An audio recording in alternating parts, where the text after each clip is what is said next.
আল্লাহ রে ফাইলে মাথা ধুইয়া দিব, আবার বলে তেলও দিব, আবার বলে দুধও খাওয়াইবো। মুসা নবী শূন্য আর সহ্য করতে পারতেছে না, কারণ মুসা নবী আছেন জালালি নবী।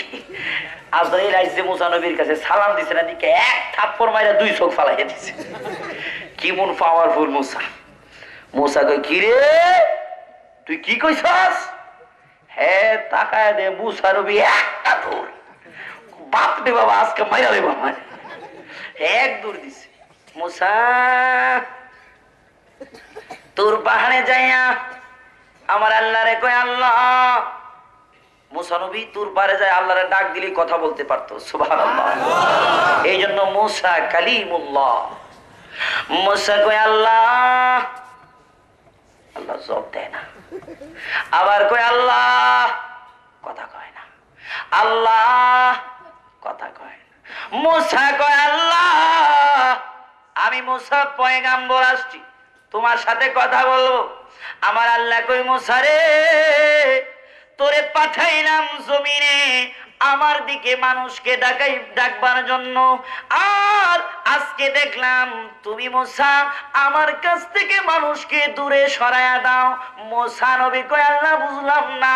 আমার আল্লাহ কই, মুসা রে মানুষটা কতটুকু আমার প্রেমের সাগরে সাঁতার দিলে, কতটুকু প্রেমের সাগরে ডুব দিলে এই কথা বলতে পারে। আল্লাহ গো তোমার মাথা আমি সাবান দিয়া ধুইয়া দিব, তোমার মাথায় তেল দিব, তোমারে কুলে লইয়া কান্দে লইয়া ঘুরবো, 1 নম্বর দুধ খাওয়াবো। মুসা রে লোকটার প্রেম নিয়া ভালোবাসা নিয়া আমার প্রতি ইশকের সাগরে ডুব দিয়া এই কথা বলছে, ঠিক না বেঠে? ও মুসা সে যখন বলতাছিল আমি আল্লাহ ওই সময় আমার কুদরতি কান দিয়া শুনতাছিলাম, আমার কাছে বড় ভালো লাগতেছিল রে মুসা। তুমি তারে আমার সাথে যে লাইন ছিল, সম্পর্ক ছিল, ওই সম্পর্কের মধ্যে তুমি মুসা একটা বেঘাত ঘটায়া দিছো।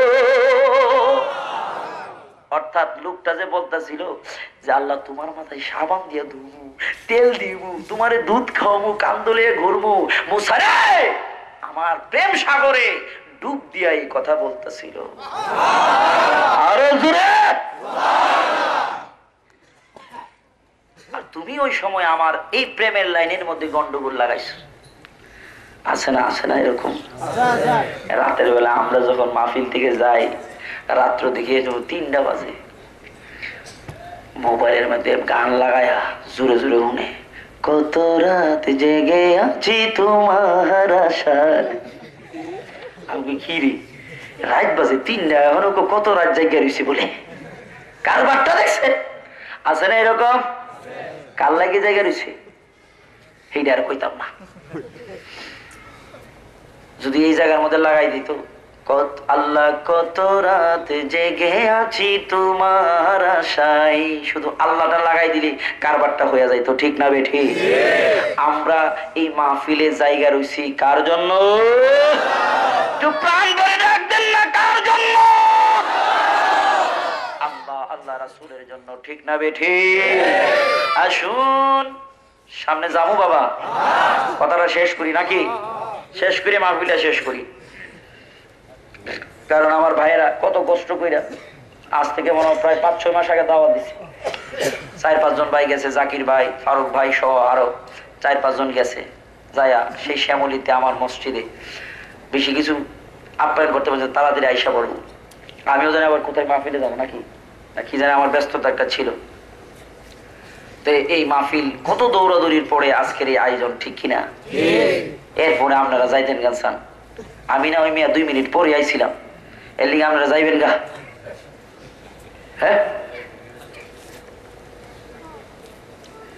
এই যে বসছেন, লাভ হয়েছে না লস হয়েছে? জীবনের কিচ্ছু দরকার না। আজকের এই মাহফিলটা যদি হাসরের ময়দানে আল্লাহ সামনে ফিট করে, তখন তো কইতে পারবো, আল্লাহ গো তুমি তাকায় দেও, এই যে আমি বইসা রইছিলাম, আল্লাহ শুধু তোমারে পাওয়ার লাগি বইছিলাম, আল্লাহ কইব যা তোরে জান্নাতি বানাইয়া দিলাম। আল্লাহ পারে কি পারে না?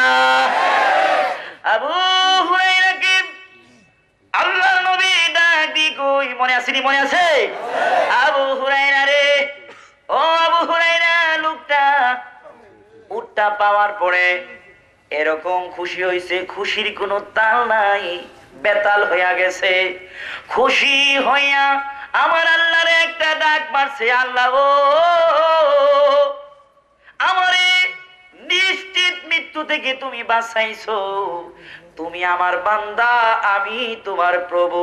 লোকটা যেরকম খুশি হইয়া তাল হারায়া ফেলাইছে, বেতাল হয়ে গেছে, তাল হারায়া আসলে লোকটা বলতে চেয়েছিল, আল্লাহ গো তুমি আমার আল্লাহ, আমি তোমার বান্দা, তুমি আমারে নিশ্চিত মরণ থেকে বাঁচাইছো। আসলে লোকটা তাল বেতাল হারায়া এরকম কথা বলছে। মুসা রে, ও মুসা, তুমি জেনে রাখো আমার আল্লাহ রাব্বুল আলামিন ওই বান্দার প্রতি এত খুশি হয় যেই বান্দা নামাজ পড়ে না, গুনার কাজে লেগে আছে। হঠাৎ করে মসজিদে আয়সা হাজির। আয়সা কয়, আল্লাহ গো জীবনে যা করলাম এখন তোমার ঘরে হাজির, আমি নামাজ পড়বো। সুবহানাল্লাহ।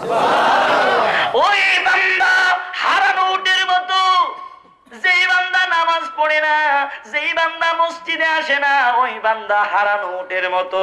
ঠিক যেই বান্দা মসজিদে আসে, মালিক যেরকম হারানো উটটা পাইলে খুশি হইয়া যায়, ঠিক আমার আল্লাহর বান্দা যখন নামাজ পড়ে না, রোজা রাখে না, হজ করে না, যাকাত দেয় না, আমার আল্লাহর বান্দা যখন মিথ্যা বলে, গুনার কাজে লিপ্ত থাকে, ওই গুনাহ ছেড়ে যখন নামাজে আইসা হাজির হয়ে যায়, ঠিক হারানো উটের মতো ওই লোকটা যেরকম খুশি হয়ে যায়, আমার আল্লাহ ওই বান্দা মসজিদে আসার পরে আমার আল্লাহ ওই বান্দার উপর খুশি হইয়া যায়। আমার আল্লাহর বান্দা যখন নামাজ পড়ে না, হারানো উটের মতো যখন মসজিদে হাজির হয়ে যায়, উটটা যেরকম হাজির হয়, ঠিক আমার আল্লাহর কাছে বান্দা হাজির হয়।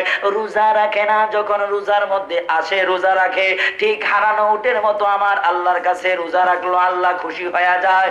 লোকটা মিথ্যা বলে, হঠাৎ বুঝতে পারলো মিথ্যা বড় পাপ, মিথ্যা ছেড়ে দিল, আমার আল্লাহর কাছে আসলো, আমার আল্লাহ খুশি হয়ে যায়। ঠিক এমনি ভাবে যখন বান্দা মিথ্যার মধ্যে, অন্যায়ের মধ্যে ডুবে থাকে, অন্যায়টা বুঝে, ভুল বুঝে যখন আল্লাহর কাছে তওবা করে, আমার বাবারা ভাইয়েরা, আল্লাহর নবী কয়, আবু হুরায়রা রে, হারানো উটটা পাওয়ার পরে ওই মালিক যেরকম খুশি হলো, ওই ঠিক হারানো বান্দা যখন আমার আল্লাহর কাছে আইসা হাজির হয়ে যায়, আমার আল্লাহ ওই বান্দার উপর খুশি হয়ে যায়। আমার আল্লাহ খুশির সুরে তাল হারায়া বালায়, আমার আল্লাহ খুশি হইয়া, আমার আল্লাহ রাব্বুল আলামিন ওই বান্দার উপর রাজি হইয়া, আমার আল্লাহ ঘোষণা দিয়া দিছে, বান্দারে তোর গুনাহ তো ক্ষমা করমু, তোর গুনাহগুলারে আমি আল্লাহ নেক বানায়া দিব। আরো জোরে কন্যা সুবহানাল্লাহ। ও মায়ার নবী গো, কেমনে তোমায় পাবো গো, ও মায়ার নবী গো, কেমনে তোমায় পাবো গো, স্বপ্নে এসে দাও না বলে আমরা সেই বা বেচলিব গো, ও মায়ার নবী গো, কেমনে তো। যারা বসে রয়েছেন একটা লোক উঠবেন না, মনোজাত না দিয়া যাইবেন না, যদি মনোজাত না দিয়া যান তাহলে কপাল পোড়া। এতক্ষণ থাকলেন, শেষ ভালো যার, আওয়াজ দেখুন, সব ভালো যার, শেষ ভালো যার, সব ভালো যার। এই জন্য যারা আমরা বৈশা গেছি, মোনাজাত না দিয়ে যাব না, কারণ আমার আপনার মা বাবা দাদা দাদি নানা নানি আপনজন কবরে আছে না নাই? একদিন আমরা যাব কি যাব না? এই যে মাহফিলে বৈশা রয়েছি, যদি দুইটা হাত তুলে আল্লাহর কাছে চোখের পানি ছেড়ে কই, আল্লাহ আমার আম্মারে তুমি মাফ করে দাও, আমার নবী আপনার নবী কই, বান্দা আল্লাহর কাছে বলতে দেরি, আল্লাহ মা বাবার কবরের আযাব বন্ধ করতে দেরি করবে। এই মাহফিল আবার একটা বছর পরে আসবে, ওই এক বছর পরে আমি থাকতেও পারি, আপনি থাকতেও পারেন, নাও থাকতে পারেন, ঠিক না বেঠি? আমার নবী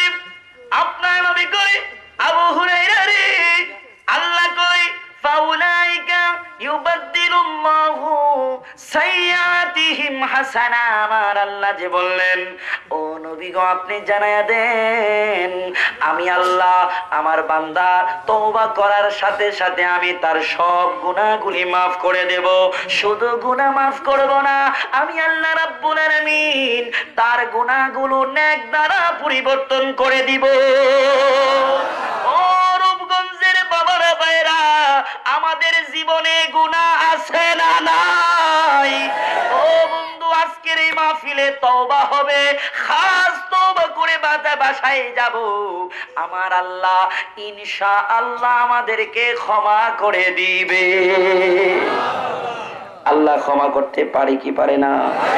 জোরে বলুন, পারে কি পারে না? একটু মদিনার দিকে যাব, রাজি আছেন? কি আছেন? খালি কইলেন ইনশাআল্লাহ, কইলেন না? ইনশাআল্লাহ না বললে আল্লাহর জিম্মায় থাকে যে কোনো ভালো কাজে ইনশাআল্লাহ বলবেন। এটা গল্প মনে হয়েছে, বলবো। এক লোক পকেটে টাকা নিয়ে গরুর বাজারে রওনা হয়েছে।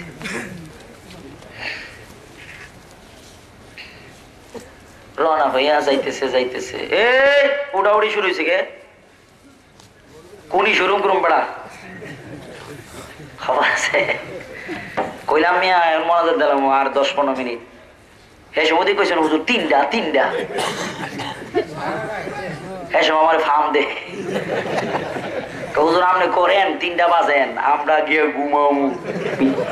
এই বক্তা আমি না, আমার দুই আপনারা ঘুমাইবেন। দেখছেন না বাড়িতে ডেকে লইয়া বসি, যাইতেন খুব। এই বেড়া ফকটে টেয়া লইয়া যাওয়া শুরু করছে, যাইতে যাইতে যাওয়া শুরু করছে। পরে এই মসজিদের সামনে দা যায় আর কি। তো মসজিদের ইমাম সাহেবের ভাইয়া কো কি ও কই যাও? ও গরুর বাজারে যাই, গরু আনো। গরুর বাজারে যাও, গরু আনো? কো না ইনশাল্লাহ গরু আনবো। হুজুরে যে কি কয়, ফকটে আছে বাজারও গরু আছে, আবার ইনশাল্লাহ লাগবো। হুজুরে নরম মানুষ, হুজুরে কয় ইনশাল্লাহ কইলে আল্লাহর জিম্মায় থাকে ভালো, না কইলেও জান ভাই। হুজুর চিন্তা করছে ভেজাল বাড়াইয়া লাভ নাই। এই বেড়া গেছে আর কি, যাইয়া গরুর বাজারে যাইয়া গরুর ফাঁসার মধ্যে টিপ মারে, গরু গাইস মারে। এমদা দেহে হেমদে দেহে সুন্দর গরু কোনটা? মোটা দাদা দিকে গরু একটা, কি এটার দাম কত? 30,000। কম টম দিতেন না? এই বেড়া পছন্দ হয়েছি নি, পছন্দ হলে আমি একটা লাগি থাকবো, পছন্দ হলে যান। আচ্ছা ঠিক আছে দেন 30,000। ওই দাম দম মোলাইয়া রশি বেড়া দিছে না, দিছে ওরে দিছে আর কি। এমে দেখে হেমদা বাড়িছে আর কি। তাই গরুর মালিক কি চিছে, ইনশাল্লাহ ফকটের তলা নাই। গরু নিতেন না? ইনশাল্লাহ নিতাম না। আরে নিতেন না কে? ইনশাল্লাহ টেহা লইয়া গেছে গা। এবারে বেড়া আর ইনশাল্লাহ ছাড়ে না। চুপচাপ বাড়ি তাই করবো আর কি। মন্ডা বালানা সেরাটা করে হুড় হয়ে রয়েছে, হুজুরের সামনে পড়ছে। হুজুরে কিও কই যান? ইনশাল্লাহ বাড়ির যাই। গুরু কই? ইনশাল্লাহ টেহা লইয়া গেছে গা। হুজুরে কি রে, কি পাগল হয়ে গেছে গাড়ি? বাইক গেছে কি আপনার সেরা না এমন কে? ইনশাল্লাহ কইও না। আরে কি হয়েছে কই না? কথা কইও না ইনশাল্লাহ, ভাত দাও ফেরে কিনা। আরে বাপরে বেড়া আওয়াজ গরম, ইনশাল্লাহ বাদ নাই, ভাত খাইতে হবে। কই ইনশাল্লাহ, আজকে আলহামদুলিল্লাহ, কই ইনশাল্লাহ সব চলতেছে। কি ও জাগা মতো কইতে হইব না? জাগা মতো কইলে না কাম হইব, খালি বিপদে বইরা সব জায়গায় ইনশাল্লাহ। মিয়া জাগা মতো কইলে আল্লাহর জিম্মায় থাকে। কোনো ভালো কাজে, ভবিষ্যতের কোনো ভালো কাজে ইনশাল্লাহ বললে লাভ না লস? লাভ। এই জন্য ইনশাল্লাহ বলতে রাজি আছেন তো? ওয়াজ বেশি লাগে না, কিছু নিয়ে যান। ইনশাল্লাহ মদিনায় যাইতে রাজি আছেন তো? আমার ভাইরা, আমি তওবা সম্পর্কে একটু কথা বললাম। যখনই রাত্র গভীর হয়ে যাবে, বিছানাটা ছেড়ে যাই নামাজের মধ্যে দাঁড়ায় যান। 2 রাকাত 4 রাকাত রাতের